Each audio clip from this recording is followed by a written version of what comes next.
question qui m'a été posée, c'était quoi? Zakat. Concernant la question de zakat, le frère m'a posé, c'était par rapport au remboursement des zakats des années précédentes. Zakat al-mal, c'est un gros problème pour les gens en France. Pourquoi je dis ça? Beaucoup trop ont négligé ce sujet-là. C'est un pilier, rukn min arkan al-islam, on est d'accord. On parle beaucoup de tawhid, alhamdoulilah, on parle beaucoup de salah, c'est évident, on parle beaucoup de ramadan, c'est évident, on parle beaucoup de hajj, c'est évident, mais zakat, c'est comme si ce n'était pas évident chez les musulmans. Quelqu'un qui délaisse le jeûne, on dira, bon, c'est vrai que c'est pas du tout une bonne action, c'est un pilier que tu as abandonné, c'est grave. Quelqu'un qui va abandonner salat, mais par contre, zakat, c'est comme si c'était quelque chose de pas grave. Et des gens confondent entre zakat et as-sadaqa. La zakatul mal, l'impôt obligatoire à donner si on est imposable, on va le voir rapidement, et des aumônes surérogatoires. Des gens disent, moi j'ai déjà donné, je donne des aumônes fils abillah. Ça, tu te débrouilles, ça c'est tu donnes pas, c'est entre toi et ton Seigneur. Ce n'est pas zakat, l'impôt obligatoire. D'autres disent, je ne sais pas d'où ils l'ont sorti, j'ai toujours pas trouvé la source, j'ai donné une fois dans ma vie. Marra fil haya, il dit ça et baraka. Moi j'ai donné une fois dans ma vie, stop, khlas. D'autres confondent zakat al-mal et zakat al-fitr. Zakat al-fitr, c'est quoi? C'est zakat al-fitr, c'est Ramadan. Ça ne parle pas.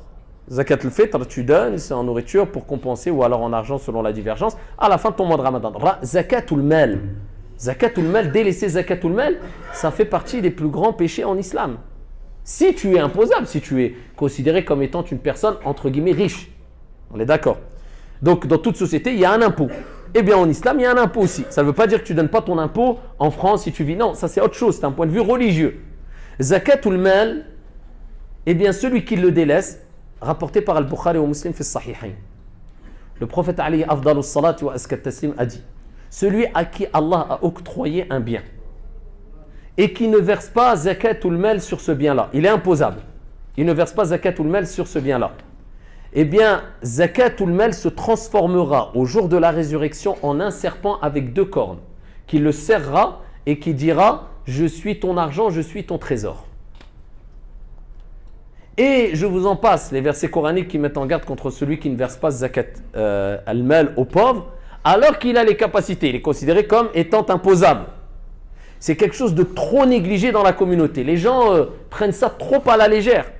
Alors que les savants sont unanimes sur le fait de ne pas verser zakat ou le mal, la zakat une fois dans l'année obligatoire, alors que tu as les moyens, ça fait partie des grands péchés en islam.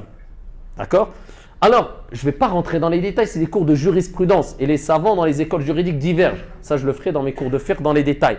Mais en gros, c'est le fait de sortir 2,5% sur ta richesse une fois qu'une année lunaire s'est écoulée, si tu es imposable, c'est-à-dire si tu as atteint le seuil qu'on appelle An-Nisab.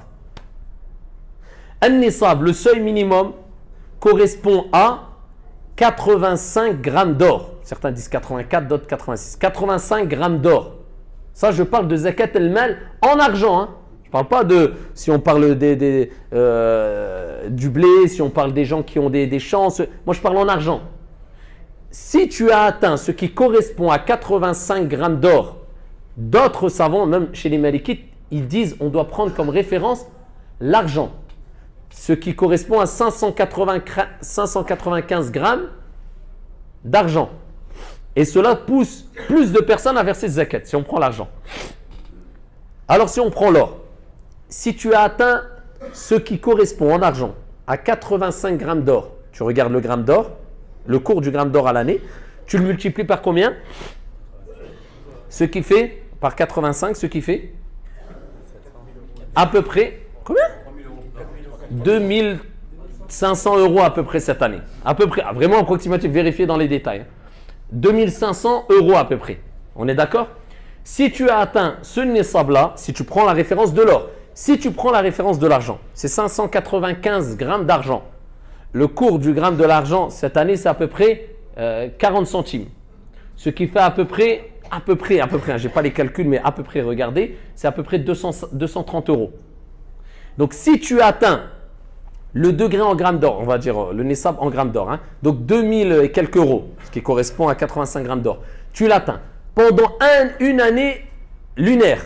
Pas solaire, c'est pas le calendrier hégirien. Lunaire, obligatoirement. Parce que sinon, ça change, ça va changer de quelques jours. Donc, tu vas tout chambouler dans ton calcul. Tu prends le nez, par exemple, là on est à Dhul Hijjah, tu prends la date de Dhul Hijjah, si tu as atteint le Nisab, c'est-à-dire, aujourd'hui, si on prend 2300 €, par exemple, c'est le Nisab, le seuil minimum qui correspond à 85 grammes d'or. Aujourd'hui, j'ai 1000 €. Je suis imposable ou pas? Je commence le calcul, je ne commence pas. Demain, j'ai atteint 2300 €. On va dire c'est ça le Nisab, le seuil, je suis imposable. Donc demain, je commence à compter mon année lunaire. Ce n'est pas comme certains le font, ils disent bah, moi je sors tous les ans à Ramadan. D'où ça sort Ramadan? C'est du cas par cas. Ça dépend à quel moment tu as atteint le Nisab. On est d'accord? Donc si moi c'est demain, bah, ça sera demain, je prends la date, je la note. Une année lunaire passe. Une année lunaire, je retombe sur la même date qu'aujourd'hui. À ce moment-là, je regarde.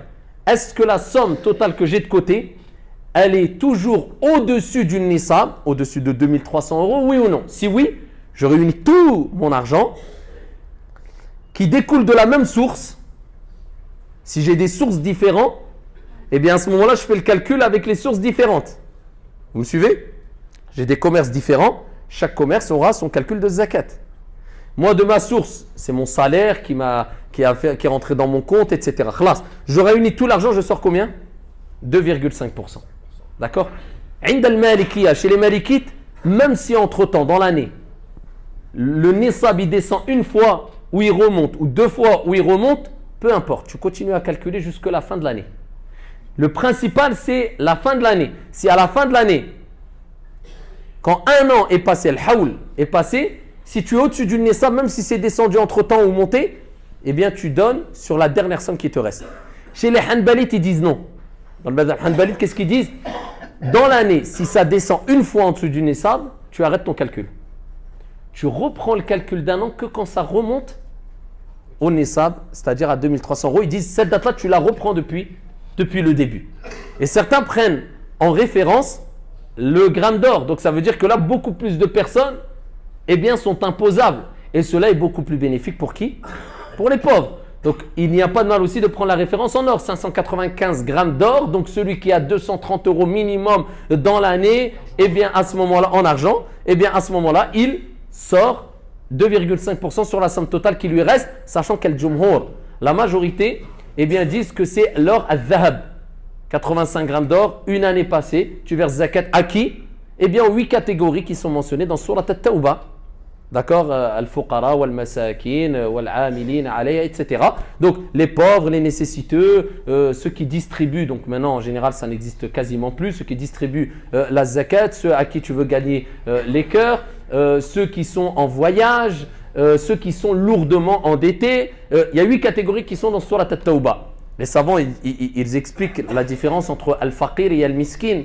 Ils disent Al-Faqir, c'est celui qui n'a même pas la moitié de ce qu'il lui faut afin de subvenir à ses besoins. Certains prennent la référence le mois d'après les salaires, d'autres l'année. Et ils disent Al-Miskin, c'est celui qui a un peu plus de la moitié, mais il n'a pas ce qu'il lui faut afin de subvenir à ses besoins. Eh bien, eux, tu peux donner. Et si c'est de la famille, c'est encore mieux, tu as une double récompense. Parce qu'on commence toujours par la famille. Sauf si ceux-là font partie des personnes envers qui, eh bien, tu as une responsabilité qui t'impose de leur donner de l'argent en dehors même de la zakat. Comme tes parents, ton père et ta mère. Comme tes enfants. Tu ne vas pas dire bah, mes enfants sont endettés ou alors mes enfants je donne à eux. Non, ça c'est une responsabilité que tu as en dehors de zakat al-mal. Tu ne vas pas attendre d'aider tes parents parce qu'ils sont pauvres. Tu ne vas pas attendre de verser zakat al-mal. Ça c'est ton argent, c'est leur argent. C'est tes parents, c'est tout. Tes enfants, c'est ta responsabilité. D'accord? Donc, faites très attention à ne pas confondre entre zakat al-mal, qui est obligatoire et qui doit être sorti, et les aumônes surérogatoires. Et plus de détails, bi'idhnillah azza wa jalla, Inch'Allah, comme je vous ai dit prochainement, je le traiterai, Inch'Allah. Par contre, ceux qui nous disent, moi je n'ai pas versé zakat pendant 4 ans, 5 ans, 6 ans, que dois-je faire? Eh bien, tu dois rembourser ta dette vis-à-vis d'Allah. Tu dois reprendre le calcul tes comptes au mieux. Fattaqullah mastata'tum. Tu ne pourras jamais faire dans les détails.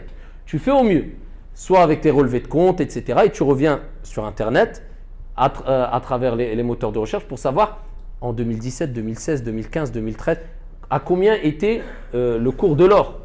Et là, tu refais le calcul au mieux. Tu essaies de faire au mieux. Tu regardes la somme et tu les rembourses. tu ressors zakat. Ah.